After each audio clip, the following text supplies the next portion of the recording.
pribadi. Karena kalau diperhatikan oleh kita semua, setiap humas PA itu tidak pernah menyampaikan kesimpulan, Mbak.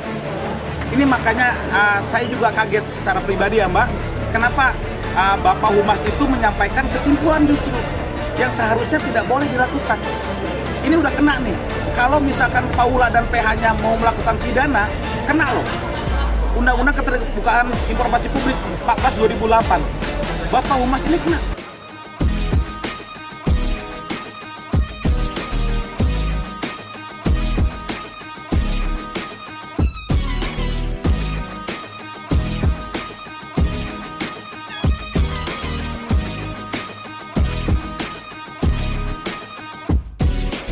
Bang, untuk masalah hak asuh anak sendiri Bang, itu harusnya jatuh ke siapa Bang? Ya, kalau dalam hukum Islam ya, ini kan mereka ini kebetulan Paula dengan Baim ini kan jatuh domisilinya, kompetensinya kepada Pengadilan Agama Jakarta Selatan. Bahwasannya dalam kompilasi hukum Islam ataupun Undang-Undang Perkawinan nomor 1 tahun 74, itu sebenarnya asasnya anak di bawah 12 tahun itu dalam konsep pengasuhan seorang ibu. Tetapi ini bisa berubah ya asasnya ini kalau misalkan seorang ibu ini ya memang diduga ya adanya pengecualian yang memang yang akhirnya dalam undang-undang tadi itu dikecualikan untuk hak asuh anaknya harusnya jatuh kepada seorang ibu gitu loh. Nah, ini konsep yang terakhir terjadi ya dalam kasusnya Paula ini kan karena diduga dalam pembuktiannya ya majelis hakim melihat bahwasannya ada dugaan-dugaan yang memang mensyaratkan pengecualian tadi dari hak asuh anak yang seharusnya anak di bawah umur 12 tahun itu jatuh kepada ibu, tetapi akhirnya kan keputusannya kalau tidak salah diasuh bersama antara bapak dan ibunya gitu loh. Bang, ini kan dari putusan itu kan ada dugaan Paula ada orang ketiga. Sebenarnya kalau dari hukum sendiri kalau ibunya ada indikasi orang ketiga gitu, apa nggak bisa megang anak secara itu apa gimana sih Bang? Ya, jadi gini ya, dari kasus perceraian ini kalau mengacu kepada KHI bagi seorang muslim dan juga Undang-Undang Perkawinan nomor 174, perselingkuhan itu kalau hanya sebatas selingkuh, ya contohnya apa? Ketemu dengan laki-laki, lalu ada yang foto, kan begitu ya? Ada komunikasi chat misalkan, ya sekarang kan lagi ramainya begitu eranya ya, bahwasannya media untuk melakukan perselingkuhan tadi itu dilakukan dengan cara-cara media sekarang. Itu kalau dalam definisi selingkuh yang akhirnya menghilangkan misalkan hak-hak hukum dari seorang ibu dan atau bapak, itu harus sebenarnya selingkuhnya bukan itu domain definisinya, ya. Domain definisi selingkuh itu betul-betul mohon maaf itu berhubungan badan, ya, atau overspell atau perzinahan. Jadi dibuktikan dulu ada overspellnya, persetubuhannya dulu antara laki-laki yang sudah kawin dan atau perempuannya. Jadi kalau hanya sebatas selingkuh, seharusnya majelis hakim melihat ini secara utuh dulu. Kan pihak salah satunya kan pasti memberikan pembuktian kontra bahwasannya ini bukan perselingkuhan, tapi bisa saja ini ada komunikasi yang dilakukan oleh saudara A gitu atau B gitu loh dalam hal kasus Paula dengan Baim gitu loh. Nah kan yang diajuin Paula ke KY itu kan yang di putusan dia disebutkan ada indikasi yang orang ketiga, sementara kata Paula pas di persidangan itu nggak ada yang bisa membuktikan adanya perselingkuhan antara Paula dan orang diduga orang ketiga itu. Oke, jadi begini. Yang pertama yang tadi saya sampaikan, ternyata saudara Paula itu dengan PH-nya memberikan pembuktian kontra atas pembuktian dari pihak pemohon, dalam hal ini suaminya waktu itu, Baim. Bahwasannya apa? Yang dijadikan alasan permohonan talak itu adalah perselingkuhan, betul kan? Seharusnya, tadi yang saya sampaikan, definisi selingkuh ini nggak bisa, Mbak. Definisi selingkuh dalam Undang-Undang Perkawinan ini ada persetubuhan. Ini nggak boleh dijadikan domain alasan permohonan talak atau gugatan cerai. Kalau kita mengacu kepada apa? Yang kedua, SEMA nomor 1.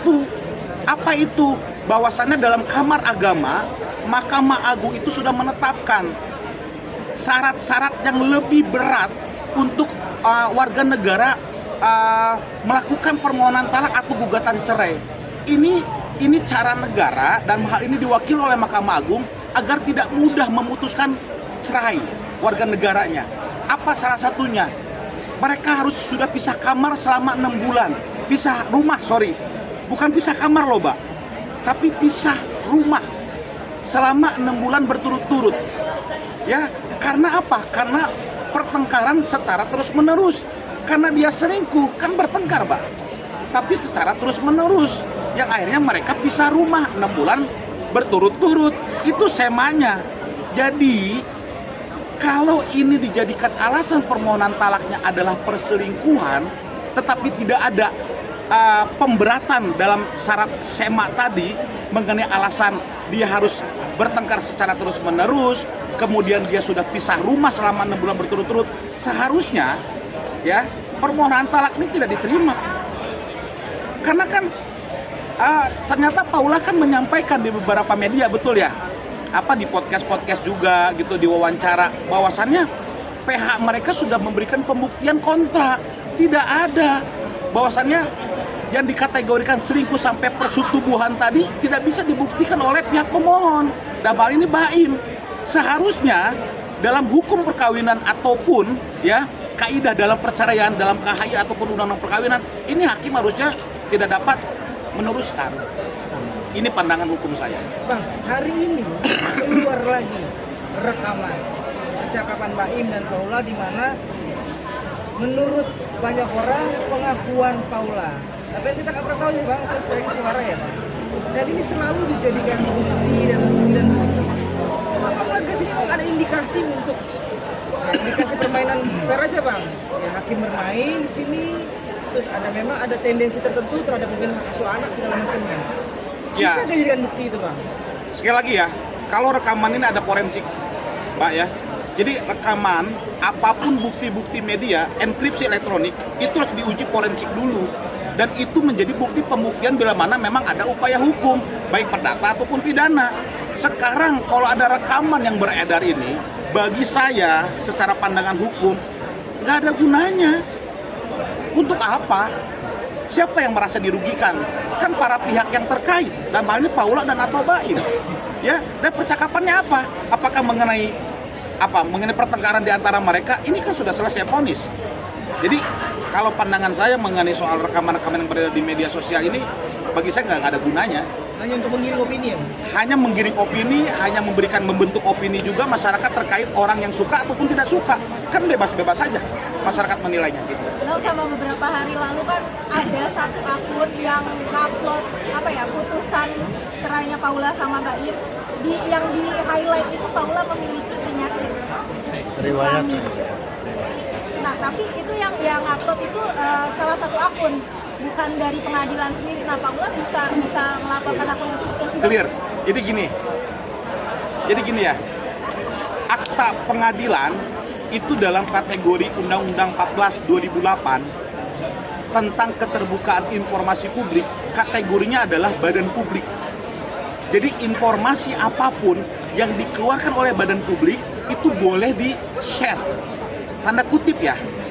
Tetapi kalau misalkan badan publiknya adalah badan peradilan dan putusan akte tersebut belum inkrah, maka nggak boleh Mbak. Nggak boleh siapapun pihak badan publik, badan peradilan tadi memberikan pemberitahuan secara umum mengenai isi dari petikan kutipan pengadilan. Nah kalau ada, tandanya apa? Ada oknum yang bermain, maka saran saya lakukan upaya hukum. Ini sudah melanggar. Pertama, Undang-Undang Keterbukaan Informasi Publik. Ini sudah keluar Undang-Undang ITE. Ya, yang seharusnya bukan domainnya mereka yang mengeluarkan itu. Nah ini juga harus menjadi pelajaran gitu loh. Jangan sampai menyampaikan sesuatu informasi yang sebenarnya bukan domainnya untuk disampaikan. Ini karena pasal juga gitu loh. Undang-Undang Keterbukaan Informasi Publik. Tapi kan kopian putusan sendiri itu yang punya siapa aja sih Bang? Jadi kalau untuk akta pengadilan yang boleh menerima itu adalah para pihak. Pertama, pemohon atau penggugat atau tergugat atau termohon. Lalu kalau pidana itu perdata Mbak. Kalau pidana itu terdakwa dan atau terpidana penasihat hukumnya, dan kedua jaksa penuntut umum. Hakim sudah pasti. Setiap perkara perdata pidana hakim yang memiliki itu karena memang produk domain kewenangan untuk memutuskannya. Hanya para pihak itu saja yang boleh menerima dokumen akta pengadilan. Berarti dalam artian si dokumen itu cuma ada 3, satu dari hakim, satu penggugat, satu tergugat, Bang? Ya, hanya itu saja. Jadi bila mana, dan sorry nih ya, masyarakat bisa mengakses EISEIPP itu, ESIP yang ada di Mahkamah Agung, itu bukti badan publik. Tetapi Mbak, kita nggak bisa melihat isi materi akte putusan. Nggak boleh Mbak, karena itu domain pribadi orang seseorang. Gitu loh. Oke. Nah Bang, mungkin dari putusan kemarin kan itu sudah dibacakan dan hakimnya sendiri pun juga menjelaskan bahwa putusan tersebut belum ingkrah. Betul. Tetapi si hakim tersebut ini atau humas tersebut ini menyimpulkan dari putusan tersebut bahwa Paula ini adalah istri yang durhaka. Tetapi istri yang durhaka itu tidak tertulis dalam putusan. Itu hanya kesimpulan dari si hakim tersebut. Apakah kata-kata tersebut juga melanggar aturan dari undang-undang yang ada, Bang? Oke, dari pandangan saya sekali lagi ya, pandangan saya siapapun boleh menilai apakah setuju atau tidak setuju. Di pandangan hukum saya mengacu kepada undang-undang keterbukaan informasi publik. Mas, ada di pasal terakhirnya pengecualian bila mana dokumen tadi belum inkrah, maka tidak boleh disampaikan. Nggak boleh disampaikan. Seharusnya Humas Pengadilan Agama Jakarta Selatan, kebetulan Mas, Humasnya saya kenal karena kita sering beracara di semua pengadilan kan, ya bahkan dia pernah jadi ketua majelis perkara kami, ya. Saya pikir beliau sangat mumpuni, sangat etik ya, tetapi kan manusia ada yang tahu, mungkin ada perselisihan yang akhirnya kita juga nggak tahu. Beliau dikayekan gitu ya di Komisi Yudisial. Seharusnya dalam konteks etik dalam Mahkamah Agung itu tidak boleh disampaikan Mas isi materi dari akta putusan pengadilan, nggak boleh. Intinya begini, kalau saya humas, putusan nomor sekian, pemohon adalah Baim, Wong, dan termohon adalah pihak Paula, sudah diputus cerai sesuai dengan alasan pemohon. Selebihnya silakan ditanya kepada para pihak. Demikian ya dari kami. Jadi nggak boleh seorang badan publik, kan mewakili nih humasnya, kan badan publik, negara dong, itu menyampaikan materi yang sebenarnya nggak ada kesimpulannya. Ini juga salah, makanya sangat disayangkan menurut saya, Bapak Humas ya, yang saya cukup kenal sekali beberapa perkara, itu ternyata dia menyampaikan kalimat itu gitu yang akhirnya ya saudara Paula dan PH-nya mengajukan pengaduan kepada Komisi Yudisial. Bang, dari sekian ini adalah ya contempt of court atau bisa bilang memang udah fix, memang bersalah dan patut untuk diberikan sanksi seperti itu. Ya, kalau dalam konteks si Bapak Humas ini, pandangan hukum saya lagi, ini kena etik. Tidak jatuh kepada pidana ataupun perdata sekali lagi. Kalau etik kembali kepada peraturan Mahkamah Agung mengenai apa? Ada namanya peraturan kode etiknya. Ya, apakah tidak boleh memberikan sidang tugas sebagai hakim ya, jadi pulang dulu lah balik meja atau dan sebagainya, itu semua ada turunannya. Saya pikir beliau akan cukup untuk mengenai posisi etik ya dalam hal menyampaikan kemarin di Pengadilan Agama Jakarta Selatan. Tidak ada pidana ya, Bang ya? Tidak ada. Pandangan saya tidak ada. Bang, tapi kan dari sederet perceraian artis mungkin yang lebih disorot sama media nih Bang, baru kali ini ibaratnya hakim membeberkan. Betul. Ya, ini ada dugaan kecerobohan nggak sih Bang? Saya lihat itu ya. Ini saya pikir secara pribadi, karena kalau diperhatikan oleh kita semua, setiap humas PA itu tidak pernah menyampaikan kesimpulan, Mbak. Ini makanya saya juga kaget secara pribadi ya Mbak, kenapa Bapak Humas itu menyampaikan kesimpulan justru yang seharusnya tidak boleh dilakukan. Ini udah kena nih, kalau misalkan Paula dan PH-nya mau melakukan pidana, kena loh. Undang-Undang Keterbukaan Informasi Publik 14/2008, Bapak Humas ini kena. Tapi kan ancamannya kecil Pak, cuma 1 tahun. paling lama juga 3 tahun. Ya, tidak ada upaya paksa dan itu tidak akan merubah status hakim beliau dan sebagai PNS atau ASN gitu loh. Nggak ada, Pak, karena di bawah 5 tahun. Ini undang-undangnya. Tetapi kan ini shock terapi. Ini jadi pelajaran juga bagi semua pejabat dan atau petugas di Pengadilan Agama Jakarta Selatan. Jangan sampai menyampaikan itu secara terbuka, nggak boleh. Karena kan ini belum inkrah. Ya, ini belum inkrah. Paula belum mengajukan upaya banding. Kita nggak tahu. Tetapi disampaikan seolah-olah Paula itu nusus gitu loh. Apa? Dia itu mendurhakai suaminya. Ini kan dalam konteks hukum Islam, Pak. Ya, kan banyak juga orang tidak memahami.